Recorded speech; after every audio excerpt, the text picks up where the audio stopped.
Kerala nurse నిమిష ప్రియ చనిపోవటం తప్ప మరో దారి కనిపించట్లేదు.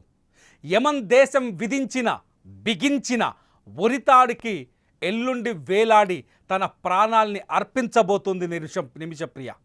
నిమిషప్రియని కాపాడేందుకు అన్ని దారులు మూసుకుపోయినట్టుగా తెలుస్తోంది. బ్లడ్ మనీ ఇచ్చేందుకు నిమిషప్రియ కుటుంబం ముందుకు వచ్చినప్పటికీ కూడా అటువైపు నుంచి యమన్ ప్రభుత్వం నుంచి ఎటువంటి రియాక్షన్ రావట్లేదు. అంతేకాదు భారత ప్రభుత్వం కూడా చాలా స్పష్టంగా చేతులెత్తేసింది. నిమిషప్రియను కాపాడలేమని సుప్రీంకోర్టుకు తెలిపింది. నిమిషప్రియకు ఉరిశిక్షని ఆపలేమని చాలా స్పష్టంగా నిమిషప్రియ ఉరిశిక్షను ఆపాలంటూ కేంద్ర ప్రభుత్వం చర్యలు తీసుకోవాలంటూ సుప్రీంకోర్టులో పిటిషన్ దాఖలైంది జూలై 10వ తేదీన. ఆ పిటిషన్ పైన ఇవాళ కోర్టు విచారణ జరిపింది. కానీ నిమిషప్రియను కాపాడలేమని కేంద్ర ప్రభుత్వం చేతులెత్తేసి చెప్పేసింది. ఈ మాట చెప్పడానికి, ఈ మాట వినడానికి చాలా బాధగా ఉంది. ఎందుకంటే నిజానికి నిమిషప్రియ కథ తెలిస్తే మనమందరం కన్నీళ్లు కారుస్తాం. నిమిషప్రియ అన్యాయంగా ఉరిశిక్షకు గురవుతోంది. నిమిషప్రియని అన్యాయంగా యమన్ ప్రభుత్వం ప్రాణాలు తీయబోతోంది. నిమిషప్రియ తనను తాను కాపాడుకోవడానికి చేసిన హత్య ఆమెకు శిక్ష పడేలా మారింది. నిమిషప్రియని కాపాడే దారే లేదా? మన భారత నారిని కాపాడే దారే లేదా? మన భారత మహిళను కాపాడే దారే లేదా? నిమిషప్రియ చనిపోతుంటే కళ్ళప్పగించి చూద్దామా? యమన్ ప్రభుత్వాన్ని అడిగే శక్తి కానీ, కంట్రోల్ చేసే శక్తి కానీ మనకు లేదా? యమన్ దేశంలో జైల్లో ఉంది ఇప్పుడు నిమిషప్రియ. భారత ప్రధాని నరేంద్ర మోదీపై నిమిషప్రియ కుటుంబం ఎన్నో ఆశలు పెట్టుకుంది.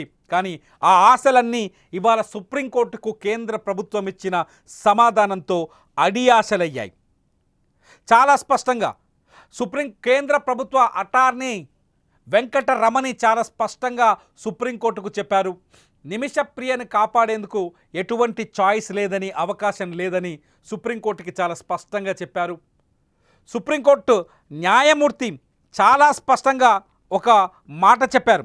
జస్టిస్ సందీప్, ఒకవేళ నిమిషప్రియ చనిపోతే ఆ శిక్ష అమలైతే అంతకు మించిన బాధాకరమైన సన్నివేశం ఇంకొకటి ఉండదు అని. భారతదేశ సుప్రీంకోర్టు అయినా, భారతదేశ చట్టాలు కానీ, భారత ప్రభుత్వం కానీ నిమిషప్రియని కాపాడే అవకాశం కనిపించట్లేదు.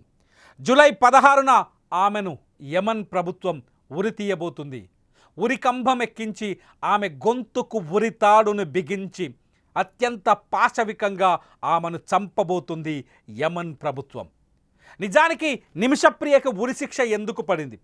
యమన్ ప్రభుత్వం నిజంగానే ఒక న్యాయబద్ధమైన విచారణ జరిపిందా? యమన్ ప్రభుత్వం నిమిషప్రియ వైపు ఆలోచించిందా అంటే ఎక్కడా ఆలోచించిన సందర్భం కనిపించట్లేదు. నిమిషప్రియ వైపు కనీసం నిమిషప్రియకు సంబంధించిన ఆమె మనసును కానీ, ఆమె మాటను కానీ, ఆమె బాధను కానీ యమన్ చట్టాలు అర్థం చేసుకోలేకపోయాయి. యమన్ చట్టాలు నిమిషప్రియని కనీసం ఆమె గొంతును కూడా వినలేకపోయాయి. ఇదే విషయాన్ని కేరళ ముఖ్యమంత్రి పినరై విజయన్ ప్రధానమంత్రికి, కేంద్ర ప్రభుత్వానికి ఒక లేఖ రాశారు. దయచేసి నిమిషప్రియని కాపాడండి. నిమిషప్రియ అన్యాయానికి గురై దాన్ని ఎదురించే క్రమంలో తన ప్రాణాల్ని పోగొట్టుకుంటోంది. నిమిషప్రియను కాపాడాల్సిన అవసరం ఉంది అని విజయన్ లేఖ రాశారు. కానీ కేంద్ర ప్రభుత్వం చాలా స్పష్టంగా ఒక మాట చెప్పింది. యమన్ ప్రభుత్వంతో ఎటువంటి దౌత్యపరమైన అవకాశాలు లేవు, ఎటువంటి దౌత్య సంబంధాలు లేవు. ఈ పరిస్థితుల్లో యమన్ ప్రభుత్వాన్ని నిమిషప్రియ ఉరిని ఆపమని అడగలేమని, రాయబారం నెరపలేమని చాలా స్పష్టంగా కేంద్ర ప్రభుత్వం సుప్రీంకోర్టుకు చెప్పింది. అంతేకాదు బ్లడ్ మనీ సాధారణంగా యమన్ దేశంలో ఏదైనా హత్య జరిగితే, ఎవరైనా హత్య చేస్తే హత్యకు గురైన వాళ్ళ కుటుంబానికి శిక్ష కింద కొంత డబ్బును చెల్లిస్తే ఆ ఉరి శిక్షని రద్దు చేయమని బాధితుడి కుటుంబం కోర్టుకు చెబితే ఆ ఉరిశిక్షని కోర్టు రద్దు చేస్తుంది అక్కడ. ఇది చాలా రోజులుగా ఉన్న చట్టం. ఇప్పుడు నిమిషప్రియ విషయంలో కూడా ఆ ప్రయత్నం జరుగుతోంది. $1 మిలియన్ బ్లడ్ మనీ పరిహారం అంటాం మనం, ఆ బ్లడ్ మనీని చెల్లిస్తే నిమిషప్రియకు ఉరిశిక్ష తప్పే అవకాశం ఉంది. కానీ ఈ అంశం పైన అధికారికంగా కేంద్రం నుంచి కానీ భారత ప్రభుత్వం వైపు నుంచి కానీ ఎటువంటి చర్చలు జరగలేదు, జరపలేమని కూడా భారత ప్రభుత్వం చెప్తోంది. దీంతో నీ చావు నువ్వు చావు నిమిషప్రియ అని చెప్పినట్టుగా మారిపోయింది. భారత ప్రభుత్వం నిమిషప్రియని కాపాడకపోతే ఇంకెవరు కాపాడగలరు? భారత ప్రభుత్వమే నిమిషప్రియని కాపాడలేమని చెబితే ఇంకెవరు కాపాడగలరు? అమాయకురాలైన నిమిషప్రియని ఉరితీస్తుంటే, అన్యాయానికి గురైన నిమిషప్రియని ఉరితీస్తుంటే, తనను అత్యంత అసభ్యంగా వేధింపులకు గురి చేసిన ఒక దుర్మార్గుడిని అంతం చేసిన కేసులో నిమిషప్రియ తన ప్రాణాన్ని కూడా బలివాల్సి వస్తుంటే మన భారతీయులం మనం కళ్ళప్పగించి చూద్దామా? ఏం చేద్దాం? నిమిషప్రియని కాపాడే దారే లేదా? నేనంటుంటే నేను చెప్తున్నా మీకు అనిపించవచ్చు, నిమిషప్రియ అన్యాయానికి ఎలా గురైంది, అక్కడ ఒక హత్య చేసింది కదా, హత్య చేసినప్పుడు ఖచ్చితంగా దానికి శిక్ష అనుభవించాల్సిందే కదా అని. కానీ హత్య ఎందుకు చేసింది నిమిషప్రియ? ఒక్కసారి హత్య ఎందుకు చేసిందో ఆ వివరాల్లోకి వెళ్తే నిజంగా ఆసక్తికరమైన విషయాలు తెలుస్తాయి. ఫోటోలో చూస్తున్నారు నిమిషప్రియ, ఆమె భర్త థామస్ పెళ్లి సందర్భంలోని ఫోటో. నిమిషప్రియ ఆమె భర్త దిగిన అనేక ఫోటోలు ఇప్పుడు మీరు స్క్రీన్లో చూస్తున్నారు. 2008లో నర్సింగ్ పూర్తి చేసుకున్న తర్వాత నిమిషప్రియ యమన్కి వెళ్ళింది. అక్కడే తన ఉద్యోగం చేస్తూ వస్తుంది. 2008లోనే యమన్లో ఉంది నిమిషప్రియ. 2011లో తిరిగి కేరళకు వచ్చి ఇక్కడ థామస్ అనే వ్యక్తిని పెళ్లి చేసుకుంది. ఫోటోలో కనిపిస్తున్న థామస్ అతని. థామస్ను పెళ్లి చేసుకున్న తర్వాత యమన్లోనే థామస్ నిమిషప్రియ కాపురం పెట్టారు. వాళ్ళకి 2 పిల్లలు ఉన్నారు. అక్కడే లైఫ్ కొంత సెటిల్ చేసుకునే ప్రయత్నం చేశారు. ఈ ప్రయత్నంలో భాగంగా నిమిషప్రియ ఆమె భర్త థామస్ ఇద్దరూ కలిసి యమన్లో ఒక ఆసుపత్రిని, హెల్త్ సెంటర్ని ఏర్పాటు చేయాలని ఆలోచించారు. అల్మన్ మెడికల్ కౌన్సిలింగ్ సెంటర్ పేరుతో ఒక హెల్త్ సెంటర్ని ఏర్పాటు చేశారు. అయితే యమన్ దేశంలో ఒక విదేశీయులు ఒక ఆసుపత్రిని ఓపెన్ చేయాలన్నా, ఒక వ్యాపారం చేయాలన్నా ఆ దేశంలో ఉండే మరో వ్యక్తి భాగస్వామ్యం తప్పనిసరి. ఆ దేశంలో ఉన్న వ్యక్తి కంపల్సరిగా ఆ వ్యాపారంలో భాగస్థుడై ఉండాలి. ఈ నేపథ్యంలోనే తలాల్ అదీబ్ మొహదీ అనే ఒక యమన్ పౌరుడితో వాళ్ళు థామస్ అండ్ నిమిషప్రియ ఇద్దరు వ్యాపారాన్ని భాగస్వామిగా చేర్చుకున్నారు. మొహదీ కొంతకాలం వీళ్ళతో సరిగ్గానే వ్యాపారం చేశాడు. కొంతకాలం వీళ్ళ వ్యాపారం చాలా బాగా కొనసాగింది. అయితే ఈ వ్యాపారం చాలా ప్రశాంతంగా నడుస్తున్న సమయంలో, అంటే దాదాపు 2015-16 సంవత్సరంలో నిమిషప్రియ ఒక నిమిషప్రియ ఆమె కుటుంబం ఇండియాకు రావాల్సి వచ్చింది. వాళ్ళ పిల్లలకు వాళ్ళ కుటుంబ సంప్రదాయం ప్రకారం కొన్ని పండగలు, ఫెస్టివల్స్ చేయాల్సి ఉన్నాయి. ఈ ఫెస్టివల్స్ కోసం వాళ్ళు తమ స్వస్థలమైన కేరళకు వచ్చారు. కేరళకు వచ్చిన తర్వాత పిల్లలకి ఫంక్షన్స్ చేశారు. ఫంక్షన్ చేసిన తర్వాత తిరిగి నిమిషప్రియ యమన్ వెళ్ళింది. యమన్కు వెళ్ళి మళ్ళీ తన బిజినెస్ని, ఏదైతే వాళ్ళ ఆసుపత్రి ఉంది కదా, అల్మన్ మెడికల్ కౌన్సిలింగ్ సెంటర్, ఈ అల్మన్ మెడికల్ కౌన్సిలింగ్ సెంటర్ని నడిపించాల్సిన అవసరం ఏర్పడింది. దీంతో థామస్ ఆమె 2 పిల్లలు, భర్త థామస్, నిమిషప్రియ 2 పిల్లలు కేరళలోనే, ఇండియాలోనే ఉండిపోయారు. 2016లో నిమిషప్రియ మళ్ళీ యమన్ వెళ్ళింది. యమన్ వెళ్ళిన తర్వాత ఎవరైతే మెహదీ ఉన్నాడో, తలాల్ అదీబ్ మెహదీ, ఎవరైతే ఈ తలాల్ అదీబ్ మెహదీ ఉన్నాడో నిమిషప్రియ పైన కన్నేశాడు. నిమిషప్రియని లైంగికంగా తను లొంగ తీసుకునే ప్రయత్నం చేశాడు. అంతేకాదు చుట్టుపక్కల ఉన్న వాళ్ళకి, తన బంధువులకి, ఆ ప్రాంతంలో ఉండే తెలిసిన వాళ్ళందరికీ నిమిషప్రియ నా భార్య, నిమిషప్రియకు భర్తను నేనే, నిమిషప్రియని ఏలుకుంటుంది నేనే అంటూ ప్రచారం చేయడం మొదలుపెట్టాడు. అంతేకాదు నిమిషప్రియ పాస్పోర్ట్ని, ఆమె దగ్గర ఉన్న దౌత్యపరమైన పత్రాలని, ఆమెకు సంబంధించిన డబ్బుల్ని పూర్తిగా స్వాధీనం చేసుకున్నాడు మెహదీ. స్వాధీనం చేసుకొని నిమిషప్రియ చుట్టూ 4 గోడల బందికాన నిర్మించాడు. నిమిషప్రియని యమన్ నుంచి కదలకుండా చేయాలనుకున్నాడు. దీంతో నిమిషప్రియకి మరణం ఒక్కటే దారిగా కనిపించింది. నిమిషప్రియని కాపాడే పరిస్థితులు, తనను తాను కాపాడే పరిస్థితులు ఎక్కడా కనిపించలేదు ఆమెకి. ఊళ్ళో చూస్తే పిల్లలు, భర్త కేరళలో ఉన్నారు. ఇక్కడి నుంచి తప్పించుకొని ఎలాగైనా తన స్వస్థలానికి వెళ్ళాలని ఒక నిర్ణయం తీసుకున్న నిమిషప్రియ 2017లో ఆమె పైన అఘాయిత్యం వరుసగా జరిగినట్టుగా తెలుస్తుంది మెహదీ అనేవాడు. ఆమె పైన ఆమెని అసభ్యకరంగా లైంగికంగా వేధించినట్టు కూడా కొంత సమాచారం ఉంది. నిమిషప్రియ కుటుంబ సభ్యులు చాలా స్పష్టంగా చెప్తున్నారు, ఎవరైతే అదీబ్ మెహదీ ఉన్నాడో వాడు నిమిషప్రియని అన్యాయంగా అత్యంత అశ్లీలకరంగా అసభ్యకరంగా ఆమెను వేధింపులకు గురి చేశాడు. ఆమె డబ్బుల్ని లాక్కున్నాడు, ఆమె పత్రాల్ని లాక్కున్నాడు, ఆమె పాస్పోర్ట్ని లాక్కున్నాడు. సో అటువంటి వాడిని వదిలించుకోవడం కోసం నిమిషప్రియ ఒక చిన్న భయంకరమైన సాహసం చేసింది. ఆ సాహసమే మెహదీని అంతమొందించడం.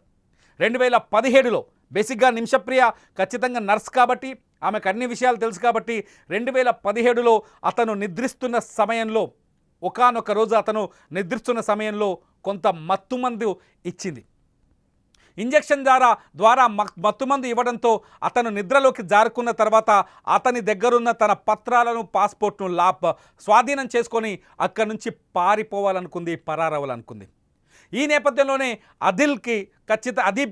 అదీబ్ మెహదీకి ఒక మత్తుమందు ఇంజెక్షన్ ఇచ్చింది. కాకపోతే అది ఎక్కువ డోస్ అయింది. నిజానికి అతను మత్తులోకి జారుకున్నాక తన పత్రాలు తీసుకోవాలనుకుంది, కానీ అది డబల్ డోస్ అవ్వడంతో అదీబ్ మెహదీ అక్కడే ప్రాణాలు విరిచాడు. దీంతో డెడ్ బాడీని దాచిపెట్టడం నిమిషప్రియకి అతిపెద్ద కష్టంగా మారింది. ఒక్క ఆడది తనను తాను కాపాడుకోవడానికి, తన ఒక రాక్షసుడి చెర నుంచి బయటపడడానికి, తనను తాను కాపాడుకొని తన పిల్లల దగ్గర రావడానికి తను చేసిన ఒక సాహసం అది ప్రమాదంగా మారిపోయి వాడి ప్రాణాలు పోయాయి. ఈ సమయంలో నిమిషప్రియ తీసుకున్న ఒకటే నిర్ణయం, ఆ డెడ్ బాడీని ఎలాగైనా దాచిపెట్టాలని. దాచిపెట్టడం కోసం నిమిషప్రియ ఆ డెడ్ బాడీని తీసుకెళ్లి ఆసుపత్రి పైనున్న వాటర్ ట్యాంకులో పడేసింది. ఆ తర్వాత తన పాస్పోర్టు, ధృవపత్రాలు, డబ్బులు తీసుకొని సౌదీకి పారిపోయేందుకు ప్రయత్నించింది. సౌదీకి పారిపోతూ దురదృష్టవశాత్తు పోలీసులకు దొరికిపోయింది నిమిషప్రియ. ఏడాది పాటు కేసు విచారణ జరిగింది.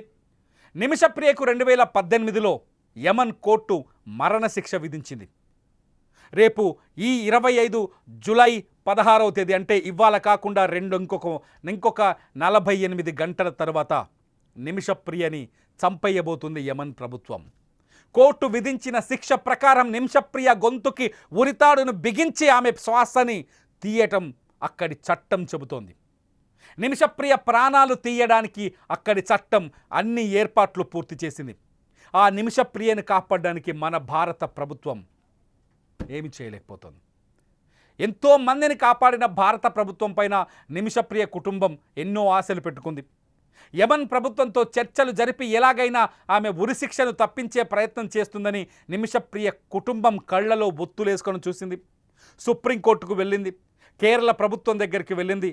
2018 నుంచి వరుసగా ప్రయత్నాలు చేస్తూనే వస్తుంది. మీడియాలో అనేక కథనాలు వచ్చాయి. నిమిషప్రియ కథల గురించి, కన్నీళ్ల గురించి అనేక మీడియా సంస్థలు వార్తలు రాశాయి. కానీ కేంద్ర ప్రభుత్వం అర్థం చేసుకోలేకపోయిందో, లేకపోతే అవకాశం లేక చేతులు ఎత్తేయాల్సి వచ్చిందో అర్థం కాని పరిస్థితి. భారత ప్రభుత్వం అలా చేస్తుందని ఎవరు అనుకోరు, కానీ ఇక్కడ తప్పలేదు. ఇవాళ సుప్రీంకోర్టుకు చెప్పిన మాటలను బట్టి చూస్తే నిమిషప్రియని కాపాడలేమని చెప్పడంతో ఒక్కసారిగా ఆ కుటుంబం కోర్టు బయటే కుప్ప కూలిపోయింది, బోరున విలపిస్తోంది. ఒక సామాన్యుని ప్రాణాల్ని, అన్యాయానికి గురైన ఒక మహిళ ప్రాణాల్ని, లైంగిక వేధింపులు, లైంగిక దాడులకు పాల్పడుతూ ఇంట్లో నిర్బంధించి అఘాయిత్యానికి పాల్పడుతున్న ఒక రాక్షసుడి చెరని తప్పించుకోవడానికి అతన్ని అంతమొందించిన నిమిషప్రియది తప్పవుతుందా? మన చట్టాలు, మన భారతదేశంలో ఇది తప్పు కాదేమో ఒక్కొక్కసారి అనిపిస్తుంది. కానీ యమన్లో అక్కడి రాక్షస ప్రభుత్వం కఠినమైన శిక్షలు విధిస్తోంది, శిక్ష విధించింది. ఆ శిక్షకి ఇప్పుడు నిమిషప్రియ ఉరితాడుకు వేలాడాల్సి వచ్చింది. నిమిషప్రియని ఈ క్షణానికి, ఈ వీడియో చేస్తున్న క్షణానికి, ఈ లైవ్ మీరు చూస్తున్న ఈ సమయానికి నిమిషప్రియని కాపాడడానికి ఏ దారి కనిపించట్లేదు. నిజానికి నిమిషప్రియ బతికి బట్టగట్టడానికి ఒక్క దారి కనిపించింది. ఆ దారి పేరే బ్లడ్ మనీ. నిమిషప్రియని ఉరిశిక్ష నుంచి తప్పించడానికి యమన్ కోర్టుకి $1 మిలియన్ ఇస్తే ఆ ఉరిశిక్షను తప్పించే అవకాశం ఉంది. నిమిషప్రియ ఎవరినైతే చంపిందో మెహదీ, ఆ మెహదీ కుటుంబానికి ఈ పరిహారపు సొమ్మును, అంటే ఈ బ్లడ్ మనీని తిరిగి చెల్లించాలి. దీని విలువ ఇండియన్ కరెన్సీలో 8.6 కోట్లు. ఆ డబ్బిచ్చేందుకు నిమిషప్రియ కుటుంబం కూడా సిద్ధంగా ఉంది. కోర్టు కూడా కేంద్రం ఆ డబ్బును భరించాల్సిన పని లేదు, చర్చలు జరిపితే చాలు ఆ డబ్బును మేము చెల్లిస్తామని చెప్పింది. నిమిషప్రియ ప్రాణాలు కాపాడేందుకు 8.6 కోట్ల రూపాయల మనీని కూడా సిద్ధం చేసుకుంది ఆమె కుటుంబం. కానీ ఆ డబ్బుని ప్రైవేట్గా కొంత రాయబారం నడిపే ప్రయత్నం చేసింది. యమన్లో ఆ బాధితుడి కుటుంబంతో మాట్లాడే ప్రయత్నం చేసింది. యమన్ ప్రభుత్వంతో, కోర్టుతో మాట్లాడే ప్రయత్నం చేసింది ఆమె కుటుంబం. కానీ ఏదీ వర్కౌట్ కాలేదు. ఇప్పుడంతా శూన్యం కనిపిస్తోంది. ప్రియను కాపాడేందుకు కనపడే దారే కనిపించట్లేదు. ఆ దారి చివరికి చేరింది, ఆ దారి ముగిసిపోయింది. ఇక నిమిషప్రియకు మరణం ఒక్కటే దారిగా కనిపిస్తోంది. ఈ మాట చెప్పడానికి నా గుండె బరువెక్కుతోంది. ఈ మాట చెప్పడానికి నాకు బాధ కలుగుతోంది. ఈ మాట చెప్పడానికి నిజంగా ఆవేదన కలుగుతోంది. మీకేమనిపిస్తోంది? ఎందుకంటే ఇక్కడ ఒకటే పాయింట్, తనను తాను కాపాడుకోవడానికి అక్కడ ఒక దుర్మార్గుడిని హత్య చేసింది నిమిషప్రియ. మహిషాసుర మర్దిని అనుకుంటాం మన దేశంలో. అటువంటి పరిస్థితుల్లో నిమిషప్రియ తనను తాను కాపాడుకోవడం ఏ తప్పు కాదు నా ఉద్దేశం. మీ ఉద్దేశం అదా కాదా? ఈ వీడియో కింద కామెంట్ చేయండి. నా ఉద్దేశం తప్పైతే తప్పని కామెంట్ చేయండి, నిజమైతే నిజమని కామెంట్ చేయండి. మీ అభిప్రాయాన్ని మాత్రం ఈ వీడియో కింద రాయండి. చూస్తూనే ఉండండి లైవ్ అప్డేట్స్ కోసం. నిమిషప్రియ ఉరిపైన వరుస కథనాల్ని Suman TV live, Suman TV digital live మీకు ప్రసారం చేయబోతుంది. ప్రతి అప్డేట్ని మీకు అందించబోతుంది. చూస్తూనే ఉండండి సుమన్ టీవీ లైవ్.